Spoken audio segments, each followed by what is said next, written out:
Hello there. I'm Shark Yousafzai, Chair of the Board of Trustees of the AIChE Foundation.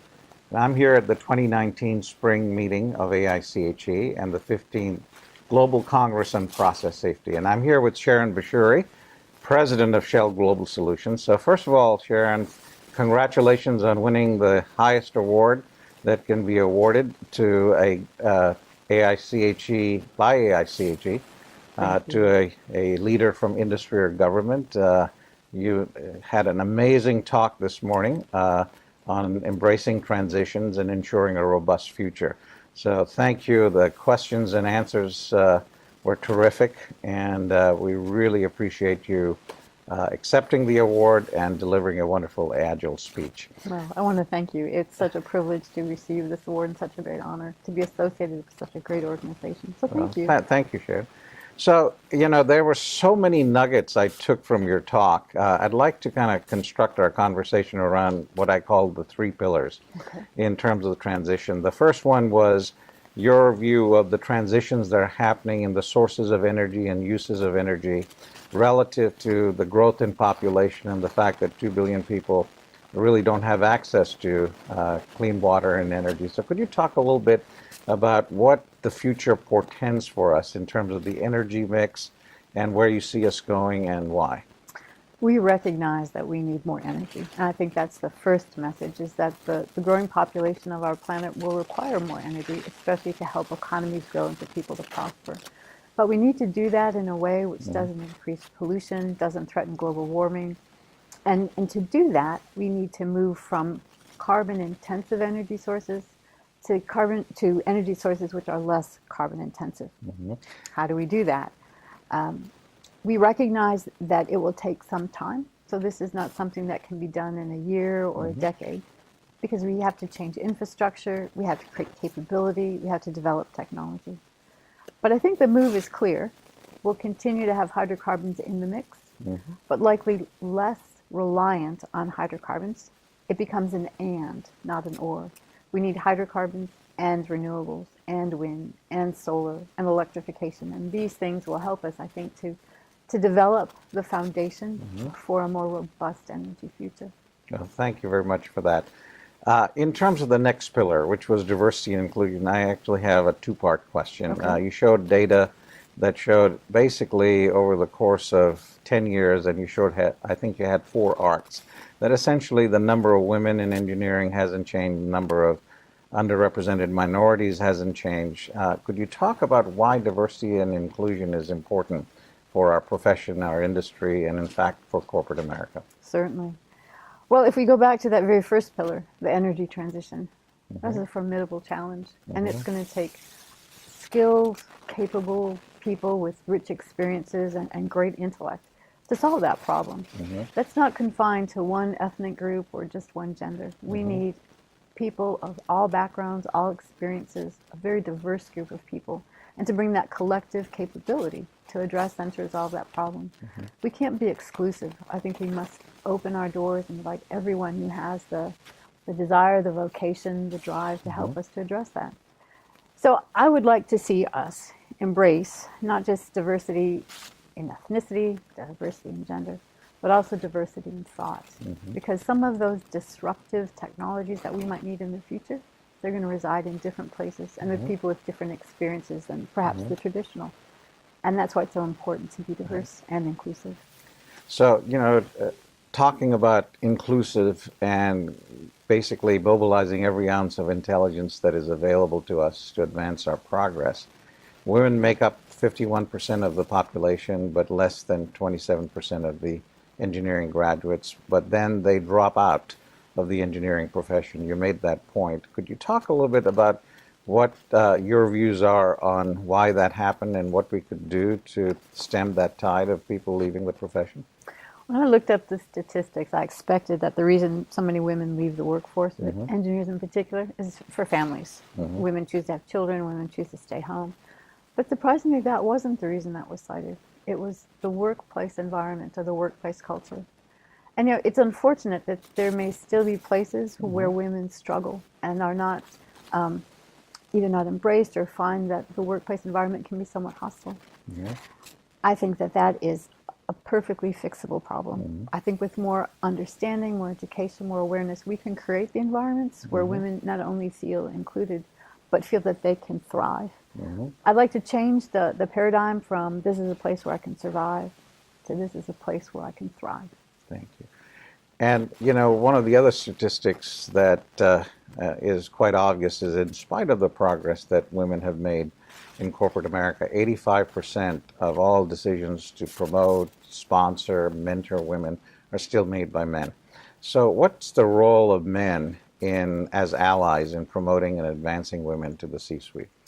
So men are our colleagues. They are our supporters. And I think that we can do a much better job reaching out to men. Right. If you go to a women's network meeting, and I have found this in my own company, it's 98% women, and there's usually one or two of our token male colleagues there.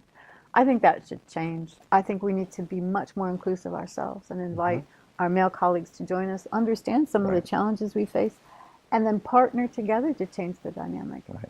I think if we can change the workplace environment to benefit women, it would also benefit men as well, and creates perhaps a better work environment for everyone. Great.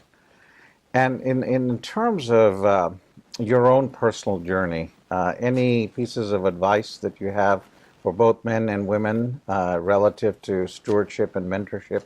What are some of the things that helped you in your career that you think ought to be replicated to help others? From where I am right now, I feel a very strong calling to give back because there have been people who have helped me along the way. So it's a bit about paying it forward. People help me, so I'd like to help others.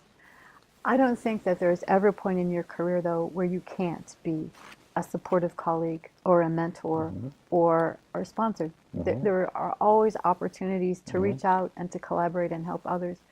I'd like to see us do more of that, to extend a hand and maybe a handout. And by doing that, we build a more robust community, and that's helpful for all of us. That's great.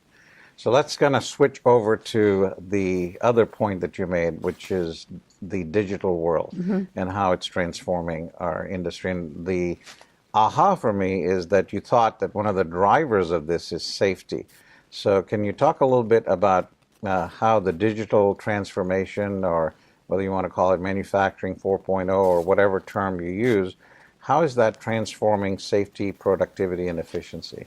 So I'll give you a very simple example. Drones. I hadn't really thought very much about drones until I was at one of our manufacturing sites, and they showed me that they were using drones for tank inspections and also for tower inspections. I can remember back in the day where people used to have to climb up towers or climb up and do tank inspections, and it was all visually done, and that was a pretty hazardous task. Right. And there were a number of accidents that would happen. People sometimes would fall from height, and certainly we would put in the techniques to try to prevent that. Right. But probably the best safeguard is, couldn't you do that remotely, like the use of a drone? Right. And that's a great example of how we can use digital to improve safety overall. Now, there's often then a knee-jerk response from the fields like, well, will that threaten my job? Will I not have a job anymore? And my response would be no. I think what we do is we take really hazardous operations and we put it more into that digital space. Right. And then that frees up people to do work that is either higher value or that requires a human being to do it. And there is no shortage of that as well. Right. So it's a bit about changing the way that we do work, not in a threatening way, but to make us much more productive, more efficient, and much safer. Right. So yesterday you shared a very powerful personal story about process safety and how when you went into the manufacturing operation, which you also repeated today, you learned so much from operators. Can you kind of share with us what your experiences were? Yeah. The first time that I went to a manufacturing plant, I had never been to a site before, not even for a tour. And my line manager sent me out, and he said, we need you to go in and to fix this problem and to work with the site. And I showed up, and I looked at this huge manufacturing complex and realized I didn't know anything. All of my experience had been confined either to the lab or to the textbook. And so I thought, well, if I really want to learn this, if I want to make a contribution and help solve a problem, I better get out and see what's going on. Right. Being a young woman, looking back, I'm still sort of surprised at myself that I had the gumption to do that, but I did. And I spent quite a few days just following the operators, asking questions, trying not to be a nuisance, but wanting to learn. And two things happened along the way. The operators looked at me, and I could see at first I was a pest, and then they had a little bit more guarded respect for me. And by the end, they were talking to me. So I made that breakthrough. But then the second thing is I learned a lot. I learned a lot about the operations, but perhaps more importantly, I learned about them and how they do their jobs and the challenges of manufacturing. And that made a huge impression on me. So fast forward 20 years, I was the head of a mentoring circle for a group of new folks coming into Shell, bright, capable young folks. And they all said, we want to go to a site. We want to see what a site is like. I said, fine. So I told them we were going to go out to Deer Park in Texas in August during the heat of the day. And I did take them out there, and they were in FRCs and hard hats, and I took them to the olefin furnaces. It was brutal. But the point I wanted to make to them was the importance of manufacturing and how they needed to understand what operational jobs were like, and to have respect also for the folks who are out in the field 24/7, turning the knobs, looking at the dials, making sure we have safe operations. I have so much respect and admiration for folks who do field work and operational work, and I think that maybe that would be a good thing for us to continue to emphasize. There's a huge amount we can learn from the folks in the field, and we should not be above that. Right. So I'd like to see more engineers getting out there and learning. Get out of the admin building, maybe get out of the office. Yeah, put your boots on the ground. Very good advice. So my final question actually had to do with a dialogue that we had yesterday at the Corporate Council, which is, why are academic institutions not embracing as fast as industry would like the concept of process safety training and education, and what we could do as professionals to help that process along? So could you share your thoughts on that? That's a very good question. I think it would be easy to point the finger at the academics and say, you're not doing your job. Instead, I'd like to turn the mirror back to ourselves and say, are we doing a good enough job of setting requirements? Are we communicating back to the academic community, this is what we need?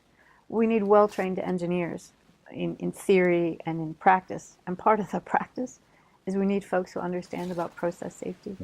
And if we, as a community of professionals, emphasize to the academic community that this is what we expect and this is what we need, and this might even be a qualification for employment, then perhaps that begins to change the dialogue with the academic community. And they go and they recruit maybe more of us to teach classes like that, or they make that a part of their embedded curriculum. So I think the emphasis is with us. We need to make it clear, and we need to make our voices louder, that this is what we need. And that will help us to be more safe. Thank you very much. Very well put. And with that, I want to thank you for joining us. We've been speaking to Sharon Beshouri, President of Shell Global Solutions. Thank you for joining us. Thank you very much.